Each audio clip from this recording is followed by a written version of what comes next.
সারা বিশ্বের যে দায়ভারটা আপনার বন্ধু কি নিয়ে নিয়েছে নিজের ঘাড়ে, সেই কি সুপারম্যান, সে কি সুপার হিউম্যান হয়ে গেছে যে কোন দেশ কি চায় তিনি স্বপ্নে দেখে ফেলেন, বা হাত দেখে, বা টিভি ওপেন করলেন বা মোবাইল স্ক্রল করলেন, ও ওই দেশের তো আমার দরকার আছে, ওই দেশ স্বাধীন করে দেওয়া উচিত। আসলে হচ্ছে এটা কি? আপনার বন্ধু কি শুরু করছে এগুলো বলেন।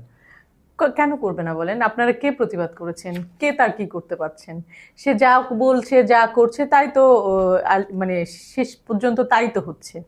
শুধু আমরা প্রতিবাদ, লিখিত বিবৃতি বা নিন্দা জানিয়েই তো সারা বিশ্ব থেমে যাচ্ছে, তাই না? কিন্তু এটা যে দিনকে দিন গভীর একটা সংকটের দিকে চলে যাচ্ছে এবং অপ্রতিরোধ্য হয়ে যাচ্ছে বিষয়গুলো, সেটা কিন্তু এখন আসলে চিন্তা করবার বিষয়। আমার কাছে মনে হয় যে বিশ্বব্যাপী যদিও প্রতিবাদ নিন্দা জানাচ্ছে, মানে বিশ্ব মোড়ল যারা, তারা কিন্তু আসলে চিন্তাও করছে, একেবারেই যে চিন্তা করছে তাও না, মানে চিন্তা করছে না তাও না।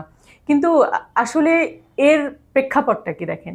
প্রেক্ষাপট হচ্ছে যে সে কিন্তু মানে আপনি যেটা বললেন, সে কিন্তু নিজের মতো করে দায় নিয়ে নিচ্ছে, নিজের মতো করে যা বলছে। এবং মজার বিষয় দেখেন, সে একটা দেশের প্রেসিডেন্ট, সর্বময় ক্ষমতার অধিকারী, কিন্তু সে আবার অন্য দেশেরও প্রেসিডেন্ট হতে যাচ্ছে।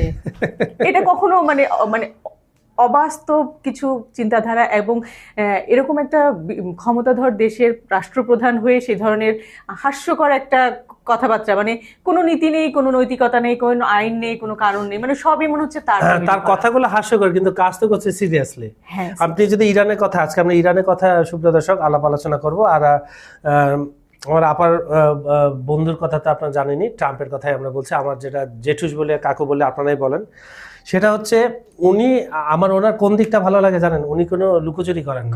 উনি বলে দিচ্ছেন যে আমি সুপার পাওয়ার, আমি আমার যা ইচ্ছা, যেটা অন্য দেশের জনগণ যেটা সুবিধা মনে আমি এটা বুঝতে পারি, তাদের পালস আমি ধরতে পারি, এই জন্য তাদেরকে আমি গ্রিনল্যান্ড থেকে শুরু করে ভেনেজুয়েলা শুরু এখন বর্তমানে ইরান। আচ্ছা, ইরান প্রসঙ্গে আপনার কাছে জানতে চাই। ইরানে জানেন যে গত 16-17 দিন ধরে যে বিক্ষোভটা হচ্ছে, এবং এই বিক্ষোভটা গত 50 বছর এইরকম বিক্ষোভ হয়নি। এর মধ্যে 2-3টা বিক্ষোভ হয়েছে, হাজারের কাছাকাছি মানুষ মৃত্যু হয়েছে। বিক্ষোভ হলে এটা হবেই। সবচেয়ে মজার ব্যাপার হচ্ছে দিনের বেলা লাখ লাখ মানুষ সরকারের পক্ষে নামে, আর সন্ধ্যার পর থেকে শুরু হয় আসল বিক্ষোভ। এই কিছু বলেন এটা নিয়ে? না, এটা মানে আপনি যেটা বলছিলেন যে ইরানের 50 বছরের ইতিহাসে এটা কিন্তু একটা নজিরবিহীন। শুরুটা দেখেন আপনি, শুরুটা হয়েছে সামান্য একটা, কিন্তু ওই যে অর্থনৈতিক বাজারিতে, অবশ্য সামান্য বলা যায় না, কারণ তেলের দাম বেড়ে গেছিল, তেলের দাম বেড়ে গিয়েছিল, রিয়েলের মানে মুদ্রাস্ফীতি, অসম্ভব একটা মুদ্রাস্ফীতি হয়েছিল। এবং ইরানের এই পলিটিক্যাল বলেন, এই শাসক গোষ্ঠী বলেন, অনেকটা কিন্তু নির্ভর করে এই বাজারিদের উপর, আমরা যেটা আগেও দেখেছি। তো এর আগে যে আপনি যেটা বললেন, এর আগে অনেক ধরনের বিক্ষোভ হয়েছে, সেই বিক্ষোভগুলো কিন্তু এতটা উত্তাল হয়ে ওঠেনি, কারণ সেগুলো ছিল ধরেন মধ্যবিত্ত শ্রেণী বা নিম্নবিত্ত শ্রেণী, তারা কিছুদিন নারী ইস্যু, হ্যাঁ, আমরা যেটা দেখেছিলাম 2022 সালে। হ্যাঁ, কিন্তু এবারকার বিক্ষোভটার কেন্দ্রবিন্দুটা দেখেন, শুরু হলো কিন্তু মানে নিত্যপণ্যের দ্রব্যমূল্য বা অর্থনীতিকে কেন্দ্র করে। সেই বিক্ষোভটা কোথায় গিয়ে থামছে এখন? সরকার পতনের দিকে। এটা কিন্তু একটা মানে কি গুরুত্ব দেবার মতো বিষয়। এবং তার চেয়েও অন্তর্নিহিত একটা বিষয় দেখেন, যখন আমরা দেখছি মানে কাকতালীয়ভাবেই বলবো নাকি এটার সাথে আসলে গভীর একটা সংযুক্তি রয়েছে। দেখেন, ভেনিজুয়েলার একটা ঘটনা ঘটলো। ভেনিজুয়েলার ঘটনা কিন্তু এখন স্পষ্ট সামনে এসেই গেছে যে এই ঘটনাটার পেছনে সবচেয়ে বড় বাণিজ্যটা, মানে বড় কারণটা হচ্ছে তেল বাণিজ্য। আবার দেখেন, বিশ্বের তেল বাণিজ্যের মধ্যে তৃতীয় স্থানে আছে কিন্তু ইরান। ভেনিজুয়েলার পরপরই ইরানের এই যে মানে এই আন্দোলনটা কিন্তু পক্ষান্তরে ট্রাম্পের জন্যই ভালো হয়ে গেল। কারণ হচ্ছে যে সে কিন্তু প্রকাশ্যে বলতেছে না, সে কিন্তু প্রকাশ্যে কি বললো যে না, বিক্ষোভকারীদের উপর সহিংসতা হলে তার জবাব দেওয়া হবে। কিন্তু সেখানেও গিয়ে দেখেন অন্তর্নিহিত বিষয়টা ওই তেল বাণিজ্যের মধ্যে। ঠিক আছে, আপনি তেলের মধ্যে থাকেন, আমি আপনার কাছে আবার ফেরত আসবো, কারণ তেল আপনি পছন্দ করছেন, আর তেল নিয়ে এত ঘটনা, সারা বিশ্বে তেল নিয়ে তোলপাড়। সুপ্রিয় দর্শক, বিশ্ব সংযোগের আজকের অনুষ্ঠানে আপনাদের স্বাগত জানাচ্ছি। আমি কাজল হায়দার, আর আমার সঙ্গে রয়েছেন সিনিয়র সাংবাদিক আমি বিউটি সমাদ্দার।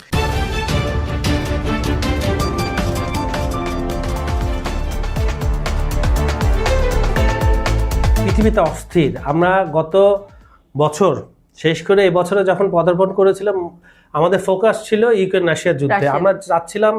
আমরা চাচ্ছিলাম বলে আমরা বুঝতে পারছিলাম যে একটা ভালো উদ্যোগ, কিছু একটা সুবাতাস গত বছর শেষ নাগাদ কিন্তু সেরকমই একটা আভাস পাচ্ছিলাম যে ইউক্রেন রাশিয়া যেটা মাথা ব্যথা ছিল বিশ্বব্যাপী, সেই যুদ্ধটা হয়তো একটা ভালো ইঙ্গিতের দিকে। কিন্তু ঠিক পাশা উল্টে গেল। হ্যাঁ, ভেনেজুয়েলার সমস্যাটা ছিল আপনার নভেম্বর থেকে ডিসেম্বর পর্যন্ত, কিন্তু আমরা ভাবিনি যে এইসব ঘটনা ঘটবে। পক্ষান্তরে এখন ইরান থেকে শুরু করে মধ্যপ্রাচ্যের অনেক দেশগুলো অস্থির। তো এইসব বিষয় নিয়ে মোটামুটি আজকে আলাপ আলোচনা করব। ট্রাম্পের নতুন শুল্ক ঘোষণা, ট্রাম্প বলে দিয়েছেন যে ইরানের সাথে যারা ব্যবসা করবে তাদের অতিরিক্ত আরো 25% শুল্ক দিতে হবে। সবকিছু মিলে আমরা করব। আমরা তো বলবো, কিন্তু আপনাদের তো শুনতে হবে, আপনাদের এটা শেয়ার করতে হবে, লাইক কমেন্ট করতে হবে, নাহলে তো আমাদের বলে কোনো লাভ নেই। কারণ আমরা সবসময় বলি, দেশে এবং দেশের বাইরে যারা থাকেন বাঙালিরা, বিশেষ করে প্রবাসী বাঙালিরা, আপনার বাংলা ভাষাকে মিস করেন, আমাদের চ্যানেলটা তথ্য ভুল জানেন। আপনার যদি আমাদের এখানে কোনো মিস্টেক থেকে থাকে আমাদেরকে কমেন্টে জানাবো, আমরা সেটা শুধরে নিব। তারপর চেষ্টা করি আমরা যে অনুষ্ঠানটা করি, অনুষ্ঠান করার আগে আমরা রিসার্চ করে নিই, কার বড় বড় নিউজ পোর্টালগুলা, পত্রিকাগুলা, ওয়েবসাইটগুলা, চ্যানেলগুলা কি বলছে আপডেট সহ আপনাদের জানানোর চেষ্টা করি। তাহলে আলোচনা হয়ে তেল, আসলে তেলের বাণিজ্য এবং 25% শুল্ক, এটা নিয়ে কিছুটা বলেন। হ্যাঁ, আর একটা মজার ঘটনা দেখেন, আমরা প্রতিনিয়ত যেটা দেখি, ট্রাম্পের কোন দেশের শাসন করবার মূল কারণ, মানে মূল হাতিয়ারটাই হচ্ছে শুল্ক। কিছু হলেই শুল্ক বাড়িয়ে দাও। এই যে নতুন এই শুল্কের ঘোষণা, যদিও দেখেন খোদ মার্কিন আদালতেই কিন্তু এই শুল্ক আরোপের বৈধতা নিয়ে একটা মামলা প্রশ্নের মুখোমুখি হয়েছে, প্রশ্নের মুখোমুখি হয়েছে, কিন্তু সেটাকে তোয়াক্কা না করে কিন্তু আবার তিনি নতুন করে শুল্ক আরোপ, মানে তার কাছে হাতিয়ারটাই হচ্ছে শুল্ক দেওয়া। এবং সেই জন্য সে প্রকাশ, এই যে দেখেন ইরান কিন্তু একটা ওপেক ভুক্ত দেশ। গত বছরও আমরা দেখেছি প্রায় 147টার উপর দেশ কিন্তু এই ইরানের বিভিন্ন বাণিজ্য রিলেটেড। তো আপনি যদি এই যে শুল্কটা আরোপ করা হয়েছে, এটা কিন্তু এখনো সেভাবে স্পষ্ট করা হয়নি এই শুল্কটা কাদের জন্য হচ্ছে, কিভাবে হচ্ছে, হুমকি দেওয়া দিয়ে রাখছে। হ্যাঁ, হুমকি দেওয়া দিচ্ছে। এই বাণিজ্যের সাথে তো ছোট ছোট অনেক দেশই জড়িত, এবং এর প্রভাব কিন্তু তাদের উপরও পড়বে, অবশ্যই পড়বে। এখনো কিন্তু সে নিশ্চিত করে বলেনি যে কোন কোন দেশের উপর, যদিও আমরা জানি যে ইরানের সবচেয়ে বড় বাণিজ্য বন্ধু হচ্ছে চীন, ভারত, সংযুক্ত আরব আমিরাত, হয়তো তাদেরকে টাইট দেওয়ার জন্য এই উদ্যোগটা, কিন্তু পক্ষান্তরে কিন্তু এটা তো সবার উপরই প্রভাব ফেলবে। তো সেই জায়গাগুলো তো দেখবার বিষয়, মানে একটা কিছু একটা হলো, আমি শুল্ক আরোপ করে দিলাম, সেটা তো আসলে নৈতিকতার জায়গা থেকে কতটুকু কার্যকরী। আর তারও হচ্ছে বড় কথা, শুল্ক আরোপ করে কি খুব একটা কার্যকরী কোনো পদক্ষেপ? চীন কিন্তু ইতিমধ্যে ঘোষণা দিয়ে দিয়েছে যে এই শুল্ক যুদ্ধটা আসলে কোনো মানে রাখে না। তো শুল্ক আরোপ করে কিন্তু খুব বেশি যে ফলপ্রসূ কিছু হয় তা কিন্তু না, এখন পর্যন্ত কিন্তু আমরা তা দেখিনি। যেমন রাশিয়া ইউক্রেনের যুদ্ধে বারে বারে শুল্ক আরোপ করেছে, শুল্ক আরোপের পরেও কিন্তু যেরকম বাণিজ্য ছিল সেরকম বাণিজ্যই চলেছে, বেড়েছে। তো এখানে এটা আসলে আমার কাছে মনে হয় যে এগুলো কোনো কিছুই নেই। ট্রাম্পের, আমি বললাম না যে প্রথমেই বললাম, সে যা ইচ্ছা তাই করতে চাচ্ছে আসলে। এবং এই যে সহিংসতা, সে মানে এক ভেনিজুয়েলার প্রধানমন্ত্রীকে তুলে এনে সে মনে হচ্ছে যে একটা মজা পেয়ে গেছে, এবং সে একচ্ছত্র একটা আধিপত্য পেয়ে গেছে, সে যে কোনো দেশের উপর যে কোনো মানে শাসনভার চালাতে পারে। আমার কাছে সেরকমটাই মনে হচ্ছে। আপনার কাছে কিছু থাকতে হবে, তারপর আপনাকে তুলে নিয়ে যাবে, এটাই তো হচ্ছে। তেল ছিল, তেল একদম যেটা বলে না, যে সিঁদুরে মেঘ দেখলেই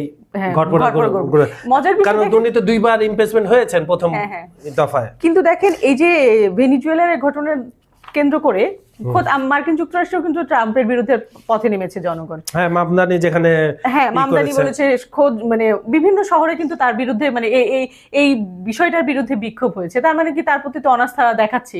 তো তারপরেও তার এই ধরনের মানে ওই রাফ এন্ড টাফ হবার কি যৌক্তিকতা আছে আমি জানি না। ট্রাম্পকে বিশ্লেষণ যে করতে যাবে, বুঝছেন, তার হয় পাগলাগারোতে যেতে হবে, আর না হলে ট্রাম্পকে নিয়ে যেতে হবে। এছাড়া আমি কোনো গতি দেখেন, কারণ উনি কখন কি করে বসে।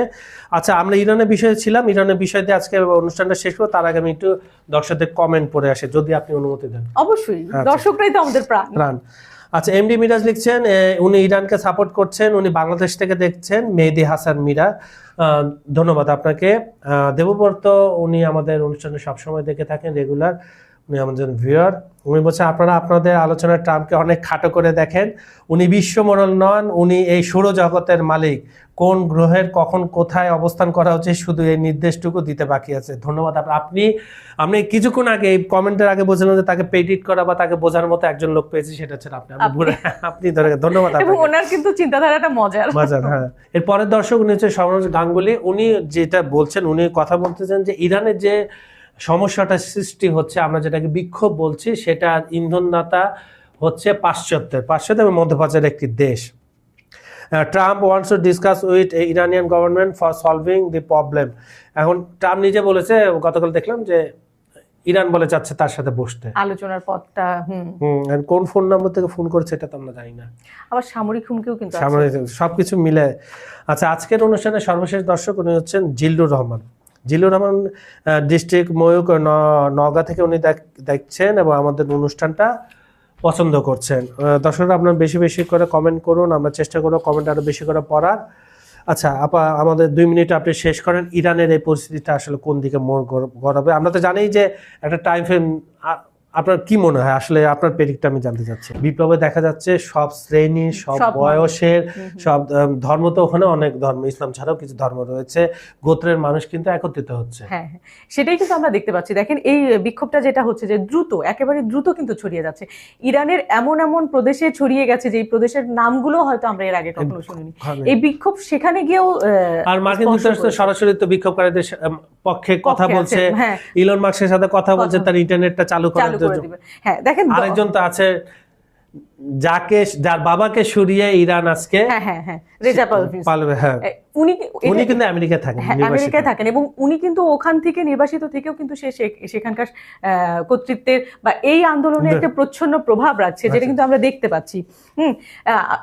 যার কারণে এটা বলা যায় যে এটা সরকার পরিবর্তনের একটা বড় ধরনের প্রভাব ফেলতে পারে আমার কাছে মনে হয়। যদিও ইরানি গভর্নমেন্ট বা খামেনি যেটা বলছে যে না, বিক্ষোভ অনেকটা কন্ট্রোলে নিয়ে আসা হয়েছে এবং দমনের ব্যবস্থাটা দেখেন, সে দমন করতে চাচ্ছে, সহিংসতাকে সহিংসভাবে দমন করতে চাচ্ছে। এটা কিন্তু আসলে বিশ্বব্যাপী নিন্দনীয়। মানে এই একটা দিকে কিন্তু মানবিকতার বিষয় বলেন আর যেটা বলেন, সব দেশই কিন্তু ওই করবে যে না, বিক্ষোভ একটা সহিংস বিষয়কে আপনি আরো উস্কে দিয়ে সহিংস করলে। আর ইরানের ইতিহাসে কোনোদিন কিন্তু গণতন্ত্র ছিল না, হয় রাজতন্ত্র আর নালে এখন ইসলামিক স্টেট যেটা বলা হয়। তারপরে আসলে জনগণকে নির্ধারণ করা উচিত সে দেশের রাষ্ট্র কাঠামো কেমন হবে, কারণ আপনি তো জনগণকে দিয়ে শাসিত শোষণ করবেন বা দেশটা চালাবেন। আর মজার বিষয় দেখেন, এখানেও কিন্তু ওই তরুণ প্রজন্মই কিন্তু এখন তো আমরা দেখছি যে সব জায়গায় তরুণ প্রজন্ম কিন্তু অনেক বেশি সচেতন এবং এই বিক্ষোভেও কিন্তু নেতৃত্বের জায়গা, এর আপনি যেটা বললেন যে এর আগে ইরানের অনেক বিক্ষোভ হয়েছে, সেখানে কিন্তু নেতৃত্বের জায়গাগুলো অত স্পষ্ট ছিল না। এখানে কিন্তু একটা প্রচ্ছন্ন নেতৃত্ব তৈরি হয়ে গেছে। আপনাকে একটা কথা বলে আপনি উত্তর এটা দিলেও দিতে পারেন, আমি অনুষ্ঠানটা শেষ করব। এই যে ধরেন গণতন্ত্র বা রেজিম চেঞ্জের জন্য যে আন্দোলন হচ্ছে, এর ইতিহাস কিন্তু খুব করুণ।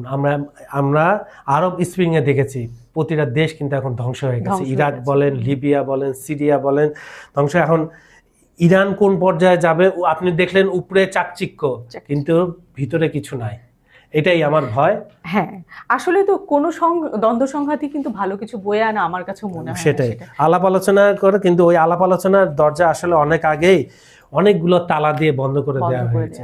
শুল্কের তালা বলেন, নিষেধাজ্ঞার তালা বলেন বা ইগোর তালা বলেন, সবকিছু। আমরা চাই সে তালাগুলো ভাঙো। সুপ্রিয় দর্শক, বিশ্ব সংযোগের আজকের অনুষ্ঠানটা আপনাদের কেমন লেগেছে আমাদেরকে জানাবেন।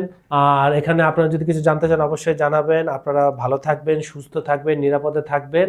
আর বিজ্ঞাপন ও প্রমোশনের জন্য ডেসক্রিপশনে দেওয়া নাম্বারে যোগাযোগ করতে পারেন। আজ এখানে বিদায় নিচ্ছি, আগামীকাল আবার আপনার সাথে দেখা হবে আশা করছি। দোয়া রাখেন আমাদের জন্য। সবাই ভালো থাকবেন, সুস্থ থাকবেন। ধন্যবাদ সবাইকে। ধন্যবাদ।